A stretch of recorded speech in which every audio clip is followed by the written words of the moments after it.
ये कहानी हमें गुजरांवाला के पास से एक गांव में रहने वाली लड़की ने भेजी है। वो कहती है कि हमारे बचपन में एक ऐसा वाक़या हुआ जिसे हम अभी तक भुला नहीं सके, और वो शेयर करना चाहती हैं अपनी ज़िंदगी का वो वाक़या जिसे वो आज तक भुला नहीं सकी। वो कहती हैं कि हम एक ऐसे घर में रहते थे जो बहुत बड़ा घर था और जिसके बाहर बहुत बड़ा सहन था। घर में 2-4 कमरे थे और बाकी सहन ही सहन था। उस सहन में तरह तरह के दरख्त लगे हुए थे, घास थी, दरख्त थे, क्यारियाँ थी, फूल थे। क्योंकि मेरी दादी को बहुत ज़्यादा शौक़ था, वो कुछ ना कुछ लाती, उसको उगाती, और वो जब दरख्त बनता उसको देखती और बहुत खुश होती। तो हमारे घर में यहाँ बहुत से दरख्त थे, मुख्तलिफ़ किस्म के फल भी लगते थे कुछ दरख्तों पर, और हम वहाँ खेला करते थे। मगर हमें कहा जाता था कि कुछ एरिया में खेलना है, हर जगह नहीं जाना। जैसे उस सहन के दीवार जो थी उसकी दूसरी तरफ उस मोहल्ले के सारे लोग अपना कचरा फेंका करते थे। इसलिए हमें दादी हमेशा कहती थी कि तुम लोगों ने सिर्फ इधर इधर करीब करीब ही खेलना है, उस दीवार के बहुत पास नहीं जाना। तो इसलिए हम करीब करीब ही खेला करते थे। एक दिन हमारी हमसाई भी हमारे साथ खेलने आ गई। उस लड़की का नाम सबा था। सबा मैट्रिक की स्टूडेंट थी, बट अभी भी बच्चों की तरह हमारे साथ खेला करती थी। हम घर के सहन में खेलने लगे। हमें बहुत मज़ा आ रहा था खेलने में। हम सबा के साथ खेलते थे और उसकी छोटी बहन के साथ, मगर उसकी छोटी बहन उस दिन नहीं आई थी। उसको कोई घर में ज़रूरी काम था, होमवर्क था, उसका टेस्ट था, इसलिए वो उस दिन आई ही नहीं। हम सबा के साथ काफ़ी देर खेलते रहे कि दोपहर भी गुज़र गई और शाम होने वाली थी कि मेरी अम्मी ने आवाज़ दी, बेटा अंदर आ जाओ और खाना खा लो। हम सब अंदर आ गए, खाना खाने लगे, और खाना खाने के बाद हम टीवी देखने लग पड़े। हम सब टीवी देखते रहे और हमें सबा की याद नहीं आई। ऐसे में जब रात के 8 बज गए और हम बस सोने ही वाले थे कि किसी ने दरवाजे पे बहुत ज़ोर से दस्तक दी। अम्मी ने जाके पूछा तो वो सबा की अम्मी थी। सबा की अम्मी ने कहा, सबा किधर है, अभी तक वापस क्यों नहीं आई? तो अम्मी ने कहा, क्या? सबा तो शाम होने से पहले की ही जा चुकी है, आप प्लीज़ पता करें, घर में ही कहीं होगी। हमारे घर कैसे हो सकती है? मैं बता रही हूँ ना कि वो शाम होने से पहले ही जा चुकी है। लेकिन सबा की अम्मी बहुत घबराई हुई थी। वो इसरार करने लगी कि प्लीज़ मेरे साथ मिलकर उसको ढूंढे। तो मेरी अम्मी ने कहा, चलो ठीक है। उन्होंने हम सबको कहा कि कमरे में रहना और घर के दरवाज़े बंद करके रखना बेटा, रात का वक्त है। हम सब बिल्कुल इसी तरह दरवाज़े बंद करके अपने कमरे में बैठ गए और टीवी देखते रहे। गली में, मोहल्ले में सबा की सहेलियों के घर, हर जगह सबा का पूछा, मगर सबा कहीं भी नहीं मिली। हर घर का दरवाज़ा खटकाया, उससे पूछा क्या सबा यहाँ है, लेकिन सबा का कुछ पता ना चला। फिर मेरी अम्मी थक कर घर आ गई और उसकी अम्मी और अब्बू मस्जिद में चले गए ऐलान करवाने के लिए। यहाँ मेरा भाई जो हम सब में बड़ा था लेकिन था छोटा, उसका बहुत शौक था चोर पुलिस खेलने का। हाँ, मेरे 4 भाई थे और ये सबसे बड़ा भाई था। उसने हमसे कहा क्यों ना हम सबा को ढूंढें। तो हम तैयार हो गए। अभी हम बस अपने ही कमरों में ढूंढ रहे थे क्योंकि हम बच्चे थे, कभी बेड के नीचे और कभी अलमारियों में। इस तरह हमारा छोटा बड़ा भाई वो बाहर निकल गया और उसने जाके सहन में दरख्तों के इर्द गिर्द ढूंढना शुरू कर दिया। सबा आपी, आप यहाँ क्या कर रही हैं? उसने देखा कि सबा आपी दरख्त की तरफ देखी जा रही है। सबा आपी, आप यहाँ क्या कर रही हैं? देखिए सब आपको ढूंढ रहे हैं, प्लीज़ वापस आ जाएं। सबा आपी प्लीज़ वापस आ जाएं, देखिए सब आपको ढूंढ रहे हैं। सबा आपी, आप दरख्त के पास ऐसे क्यों खड़ी हैं? सबा आपी, मुझे बहुत डर लग रहा है। सबा आपी प्लीज़ अंदर आ जाएं। लेकिन सबा ने उनकी तरफ देखा भी नहीं, ना उसकी बात सुनी। सबा आपी प्लीज़, यहाँ बहुत अंधेरा है, मुझे बहुत डर लग रहा है, आप प्लीज़ अंदर आ जाएं। लेकिन सबा ने उसकी कोई बात नहीं सुनी। तो मेरा भाई वापस आ गया और आकर अम्मी को बताया, अम्मी सबा आपी तो वहाँ खड़ी हैं और मेरी बात भी नहीं सुन रही। तो अम्मी बहुत चौंकी और जाकर उसे बुलाया, सबा बेटा अंदर आ जाओ, क्या हो गया, तुम यहाँ क्यों खड़ी हो और तुम अभी तक घर क्यों नहीं गई? पर सबा ने किसी को भी जवाब नहीं दिया और जाकर अम्मी ने उसकी अम्मी को बुलाया। वो आई और आके कहने लगी, सबा बेटा तुम किसे देख रही हो, क्या देख रही हो, तुम क्यों यहाँ खड़ी हो, तुम क्यों नहीं आती, तुम्हें कितनी आवाज़ें दी हैं, तुम प्लीज़ घर आ जाओ। अब की बार जब सबा ने अपनी माँ की मिन्नतें सुनी तो वो एकदम से ज़मीन पे गिर गई। जब सबने उसको हाथ लगाया तो पता चला कि सबा बेहोश हो चुकी है। उसकी माँ उसको उठा के घर ले आई। जब सबा को होश आया तो सबा की माँ ने पूछा, सबा तुम्हें क्या हुआ है मेरी बेटी, तुम्हें बुखार क्यों हो रहा है? सबा, अम्मी मुझे बहुत ज़्यादा थकावट हो रही है, मैं बस सोना चाहती हूँ। लेकिन बेटा तुमने सुबह से कुछ भी नहीं खाया, अब तुम्हें बुखार भी हो रहा है, तुम थोड़ा सा खाना खा के दवाई खा के सो जाओ। अम्मी मैं कुछ खाना नहीं चाहती, आप मेरी बात को क्यों नहीं समझ रही?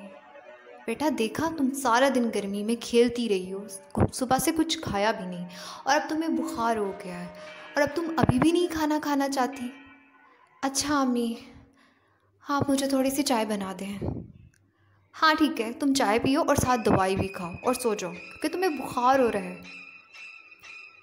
ठीक है अम्मी, मैं सुबह स्कूल नहीं जाऊंगी।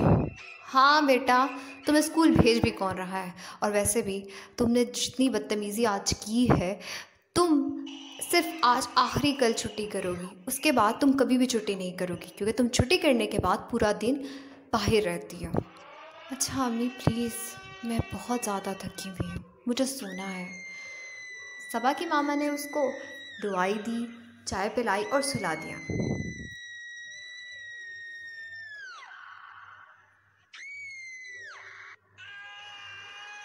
जब उसकी अम्मी कमरे से बाहर गई तो सबा सोचने लगी, नकाश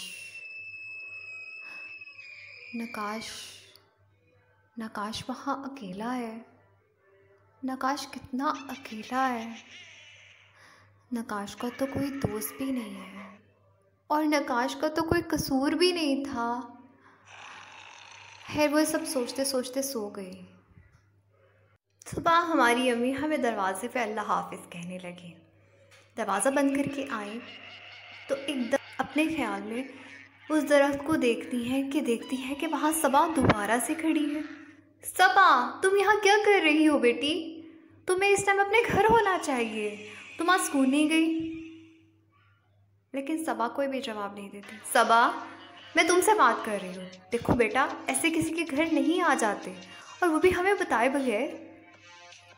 सबा पर सबा कोई भी जवाब नहीं देती, जिस पे मेरी अम्मी फ़ौरन जाकर उसकी अम्मी को बुला लाती है। देखो ना ये सबा, तुम इसको क्यों मना नहीं करती? ये कैसे हमारे घर आ गई है सुबह सुबह और पता भी नहीं चला और दरवाज़ा भी नहीं खटकाया। ये क्या हो रहा है?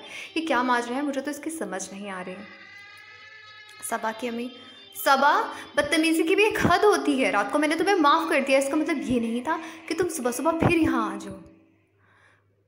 तुम दरख्त की तरफ क्या दिखी जा रही हो? तुम्हें नजर आ रहा है हम सब कितने परेशान हैं?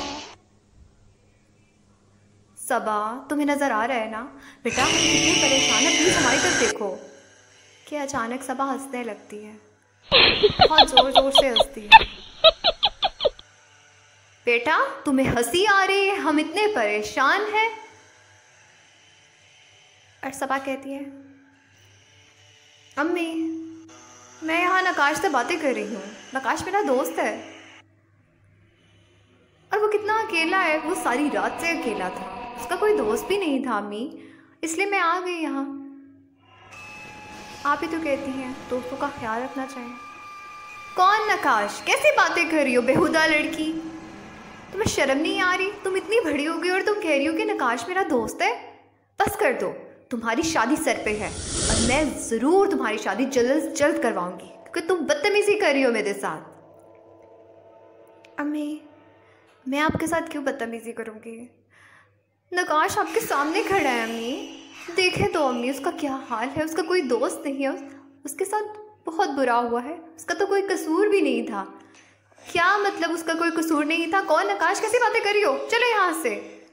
और सबा की अम्मी उसका हाथ पकड़ते हुए उसको अपने साथ ले जाती है।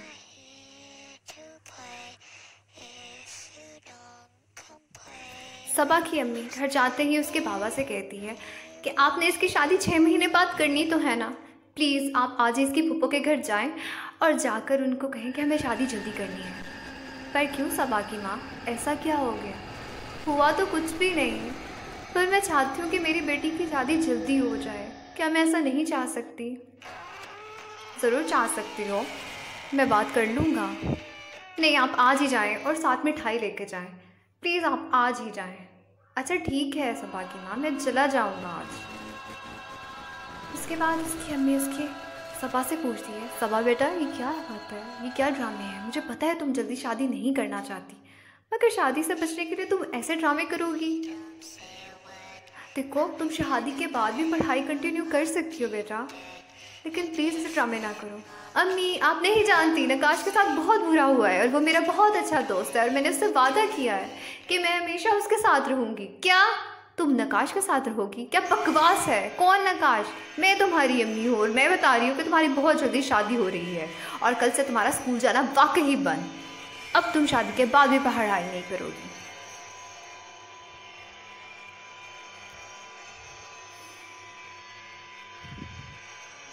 सबा अपने कमरे में अकेली सो रही होती है और उसकी अम्मी जो कि ये सब सोच रही होती है कि मेरी बेटी क्यों इतने ड्रामे कर रही है। इतनी अच्छी तो है उसकी पुप्पो और इतनी खुश रहेगी वो उनके घर जाकर, और मेरी और भी तो 6 बेटियां हैं, मुझे उनकी भी तो शादी करनी है ना। अल्लाह ने हमें बेटा नहीं दिया पर मुझे बेटियां दी और मुझे इनका फ़र्ज़ भी पूरा करना है और ये सबसे बड़ी है। सबा की शादी होगी तो बाकियों की तरफ भी जाऊंगी और बाकियों का भी सोचूंगी। और इसकी फूफो ने तो बिल्कुल जहेज़ नहीं मांगा, बहुत मुनासिब रिश्ता है। अगर ये इतना लटकाएगी और मेरी बात नहीं मानेगी और ये ड्रामे करेगी तो हम इस रिश्ते से हाथ धो बैठेंगे। वो सोचती है कि मैं क्यों ना सबा से बात करूं। जब वो सबा से बात करने कमरे में जाती है तो देखती है वहाँ सबा है ही नहीं और वो उसके बाप को जाकर बताती है। सबा का बाप जो कि पहले वाले सारे वाक़यात से बेखबर था, वो अब सबा को ढूंढने लगता है, हर जगह ढूंढता है, बहुत ढूंढता है। अभी वो सिर्फ 2-3 घर ही जाता है कि वो देखता है जिस घर से वो सबा मिली थी, यानी कि हमारा घर, उस घर के पिछली तरफ एक कब्रिस्तान था जिसमें से बहुत ज़ोर ज़ोर से रोने की आवाज़ें आ रही होती हैं। वो जब महसूस करता है तो वो आवाज़ें सबा की होती हैं। वो उसकी तरफ चलता जाता है। मेरी बेटी पता नहीं किस मुश्किल में है, पता नहीं क्यों रो रही है। सबा मैं आ रहा हूँ, सबा तुम परेशान मत हो सबा। और वो जब भागा जाता है तो देखता है कि सबा एक कब्र पे बैठ के रो रही है। सबा बेटी तुम इतनी रात को यहाँ क्यों बैठ के रो रही हो? तुम तो बिल्कुल अकेली और किसी खतरे में भी नहीं हो। तुम यहाँ क्यों आ गई सबा? पापा, मुझे यहाँ रहने दे। बेटा, ये तुम क्या कह रही हो? ये कब्रिस्तान है। पता है, मैं जानती हूँ, मुझे यहाँ रहने दे प्लीज़। सबा, तुम हद से भर रही हो। ये कब्रिस्तान है बेटा, चलो घर। बाबा, पर लेकिन यहाँ नकाश भी तो रहता है। कौन नकाश? ये क्या बकवास कर रही हो? बेटा, ऐसी बातें नहीं करते। बाबा, नकाश। बाबा, आपको नकाश नजर आ रहा है ना बाबा? नहीं बेटा, यहाँ दूर दूर तक कोई भी नहीं है। नहीं नहीं बाबा, दूर नहीं, आप ही करीब देखें। ये खड़ा है नकाश। ये आपको नजर आ रहा है ना बाबा? सबा, तुम्हारी अम्मी जो परेशान थी, शायद तुम्हारी इन हरकतों की वजह से परेशान थी। तुम चलो घर। वाकई तुम्हारी शादी अब हम कल तय करेंगे। सबा को हाथों से खींचते हुए, घसीटते हुए वो घर ले आते हैं और घर लाकर उसे कहते हैं, सबा, मैंने तुम्हारी फूफो से बात कर ली है। तुम्हारी शादी बहुत जल्द होगी, बल्कि तुम्हारी शादी परसों ही होगी। अब तुम्हारे पास सिर्फ एक दिन है। जितने ड्रामे करने हैं कर लो।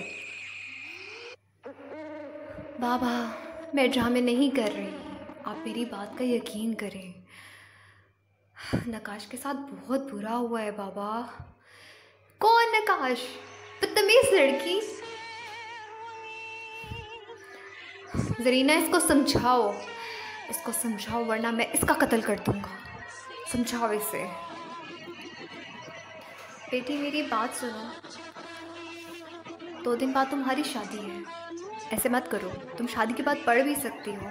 तुम शादी के बाद हमसे मिलती रहना। तुम्हारी फूफो का घर बहुत करीब है। प्लीज़ बेटी, प्लीज़। माँ बाप को इतना तंग नहीं करते।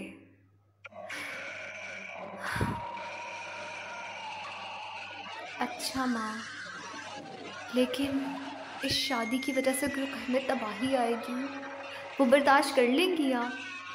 मैं आपको तंग नहीं करती, मैं आपको सच बताती हूँ। सबा, प्लीज़ सो जाओ मेरी बेटी। तुम बहुत अजीब हरकतें कर रहे हो और मैं तुमसे बहुत जल्द जान छुड़ाना चाहती हूँ। प्लीज़ बेटी, प्लीज़। मेरी सब्र और मेरी बर्दाश्त की हद हो रही है। प्लीज़ सो जाओ तुम। ये कहते हुए वो दरवाज़ा बंद करके चली जाती है। सुबह उठ के माँ को परेशान देख के सबा माँ के पास आती है। अम्मी, आप क्यों परेशान हैं? बेटा, मैं सिर्फ इसलिए परेशान हूँ, एक दिन में पूरी शादी की तैयारी कैसे होगी? अम्मी, क्या आपको वाकई शादी की तैयारियाँ करनी है? हाँ मेरी बेटी, तुम मेरी अच्छी बेटी बनो ना और मेरी मदद करो ना बेटी। अच्छा अम्मी, मैं आपकी मदद कर देती हूँ। आप मुझे कभी मत कहना कि मैं आपको तंग करती हूँ, आपको सताती हूँ, क्योंकि मैं आपको तंग करना और सताना नहीं चाहती अम्मी। अच्छा सबा बेटा, मैं तुम्हारी बातें सुन चुकी हूँ। अब या तो तुम मेरी मदद कर दो प्लीज़। मुझे इस तरह की मज़ीद बातें नहीं सुननी बेटा।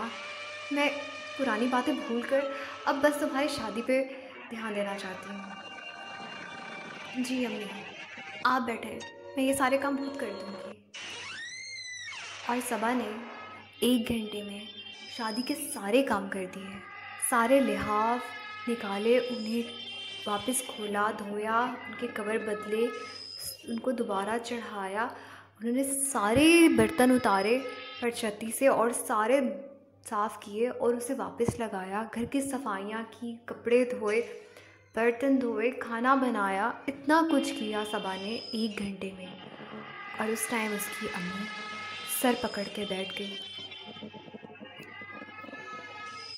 ये लड़की 1 घंटे में ये सारे काम कैसे कर सकती है? ये तो बहुत सारे लोग मिलके करते भी तो नहीं होते। क्या सबा सच कहती है? नहीं, क्या पता शादी के लिए मान गई हो, इसलिए जल्दी जल्दी सारे काम करती है उसने। पता नहीं, मुझे कुछ समझ नहीं आ रही, पर अब मैं कर भी क्या सकती हूँ? मतलब उसने ये सारे काम कैसे कर दिए? मैं बहुत हैरान हूँ। सबा बेटा, सबा, तुम थक गई हो बेटा? नहीं अम्मी, बस मैं ठीक हूँ। बेटा तुम थक गई होगी, तुम प्लीज़ जाकर सो जाओ, आराम कर लो। अच्छा अम्मी, मैं आराम कर लेती हूँ। सबा बेटा तुम कहाँ जा रही हो? अम्मी कहीं नहीं, अपने कमरे में आराम करने जा रही हूँ। ठीक है बेटा, चली जाओ।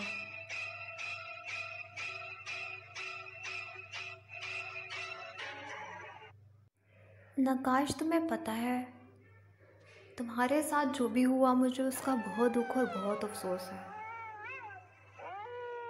मेरी अम्मी, मेरे अब्बू मेरी बात ही नहीं मानते हैं, और जो मेरे साथ होगा उसका अफसोस कौन करेगा? नकाश, मैं तो ये सब कुछ नकाश से नहीं कह सकती।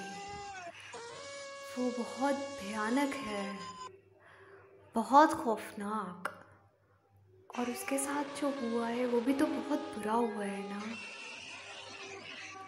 बेटा, तुम्हारे कमरे में से अजीब आवाज़ें आ रही थी, तुम किससे बातें कर रही थी? अचानक सबा की अम्मी उसके कमरे में आती है और उससे पूछती है, कुछ नहीं अम्मी, मैं किसी से बातें नहीं कर रही थी। प्लीज़ अम्मी, मैं वाकई बहुत थक गई हूँ, मैं अब थोड़ा आराम करना चाहती हूँ, क्या आप मुझे थोड़ा आराम करने देंगी? हाँ बेटा, तुम आराम से आराम करो, कोई मसला नहीं है। वैसे भी सुबह तुम्हारी बारात आनी है, तुम्हें जल्दी उठ के तैयार होना है।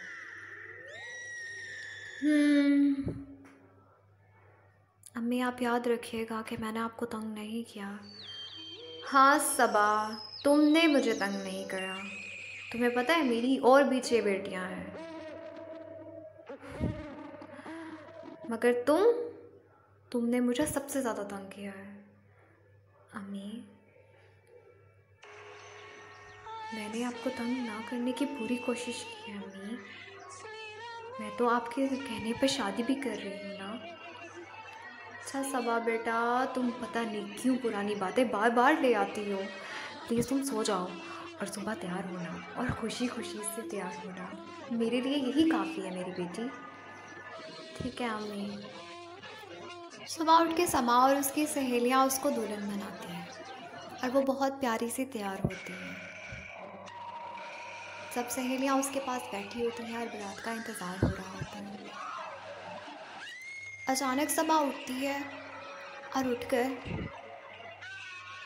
एक शीशे के सामने जाके खड़ी हो जाती है, और हम सब भी वहाँ मौजूद थे। हम बच्चे थे और हमें शादी की दुल्हन देखने का बहुत शौक था। सबा भी जब शीशे के सामने खड़ी होती हैं, तो हम सब सबापी को बहुत गौर से देख रहे होते हैं। सबापी की आंखें जैसे आग उगल रही हैं। हम सब खामोशी से बस सबापी को देखते ही जाते हैं। इतने में वो शीशे को बहुत ज़ोर से मारती हैं और शीशा टूट जाता है। शीशा टूट के गिरने लगता है, और वो वहाँ से एक शीशे को पकड़ती हैं और अपना गला काट लेती है, और हम सब देखते रह जाते हैं। सबापी सबापी, और आवाज़ें देते हैं सबको कि अम्मी आए, सबापी को देखिए ये क्या किया। पर सबापी नहीं रुकती। सबापी हमारी एक नहीं सुनती। सबापी शीशे में बहुत गौर से, बहुत खौफनाक नज़रों में देख रही होती है, और अपना गला उस शीशे से काटती है, और सारे कपड़ों पे खून गिरने लग पड़ता है।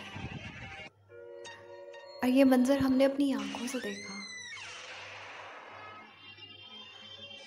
उनके घर से उस दिन टोली तो नहीं उठती, पर जनाजा उठता है। और हैरानगी की बात यह होती है कि पूरे कब्रिस्तान में सिर्फ वही कब्र खाली होती है, बरगद के दरख्त के नीचे वाले, उसके साथ ही जगह खाली होती है। जब सबा का बाप उसको तदफीन के बाद वापस आने लगता है, तो अचानक उसकी नज़र उस कब्र पे पड़ती है, जिस पे वो नाम पढ़ के चौंक जाता है। उस कब्र पे लिखा हुआ नाम था नकाश। और वो घर आता है। घर आने के बाद वो उसकी माँ से पूछता है, नकाश नकाश तुम्हें उसने नकाश के बारे में क्या बताया? कुछ नहीं, मुझे सबा ने नकाश के बारे में क्यों बताना था। देखो जरीना, तुम झूठ मत बोलो प्लीज़, मुझे बताओ नकाश के बारे में उसने क्या बताया। पहले बेटी पागल थी, अब बाप पागल हो गया। तुम्हें नज़र नहीं आ रहा मुझे कितना दुख है मेरी बेटी के मरने का, और तुम नकाश नकाश कर रहे हो। अच्छा ठीक है, मैं अब तुमसे इस बारे में बात नहीं करूँगा।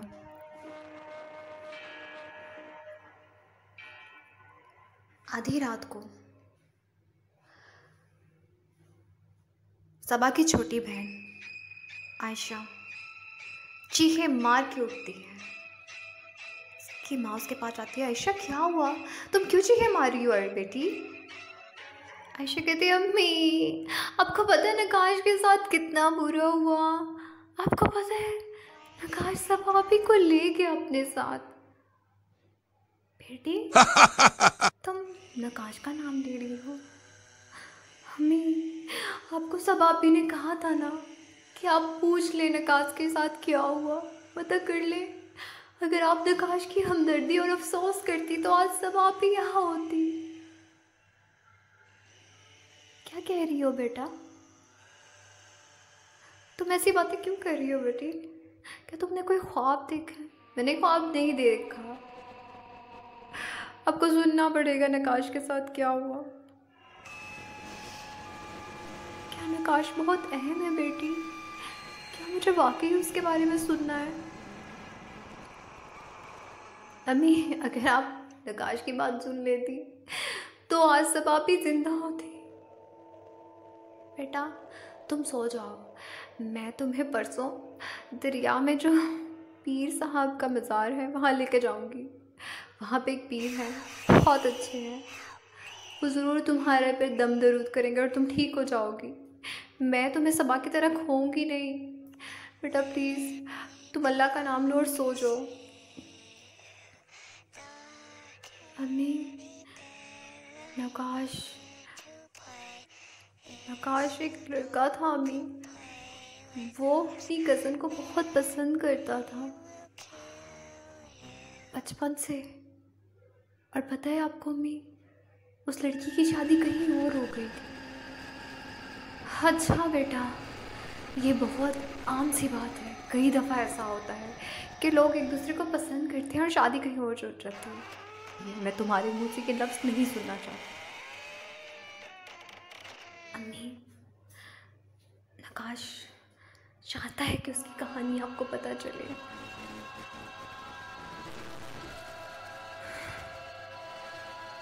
तुमने नहीं देखा, तुम्हारी बहन ने अपना गला खुद काट लिया था और तुम अभी तक लगी हुई हो ये बातें। अम्मी आप मत बोले, मुझे बोलने दें। आकाश की उस लड़की की शादी कहीं और करवा दी गई और नकाश ने इस पर सब्र कर लिया। अच्छा बेटी, फिर अम्मी लेकिन उसकी जहाँ शादी हुई वो आदमी बहुत बुरा था, वो उसको मारा करता था, इतना बुरा किया करता था। एक दिन उसने उस लड़की के ऊपर मिट्टी का तेल डाला और आग लगा दी। क्या? हाँ अम्मी। और जब उससे पूछा गया कि किसने मारा उसको, तो उसने कहा नकाश हमारे घर आया था और नकाश ने उसके ऊपर मिट्टी का तेल डाल के उसका आग लगा दी। अच्छा फिर? नकाश को जब ये पता चला तो वो बर्दाश्त नहीं कर सका, क्योंकि पुलिस उसी को ढूंढ रही थी, क्योंकि उसके खामन ने कहा कि नकाश पसंद करता था उसे और उसने ही उसको कत्ल किया। अच्छा फिर? नकाश ने जाकर अपने गैराज में से अपनी बाइक का पेट्रोल निकाला और बिल्कुल उसी तरह अपने आप को ख़त्म कर दिया जैसे उसकी मोहब्बत ख़त्म हुई थी। ठीक कह रही हो तुम आयशा, अब तुम सो जाओ, परसों हमें ज़रूर जाना है, ठीक है? नहीं अम्मी, मैं कहीं नहीं जाऊंगी। क्यों बेटा? अभी आपको पता है? क्या बेटा, क्या पता है मुझे? अम्मी आपको पता है? क्या पता है मुझे? नकाश जिसको पसंद करता था उसकी शादी किससे हुई थी? किससे हुई थी?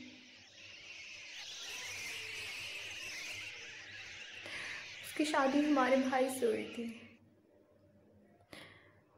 अब्दुल्ला से? हाँ अम्मी, याद नहीं? अब्दुल्ला की बीवी, भाभी भाभी फाखरा, वो कैसे बनी थी, याद नहीं आपको?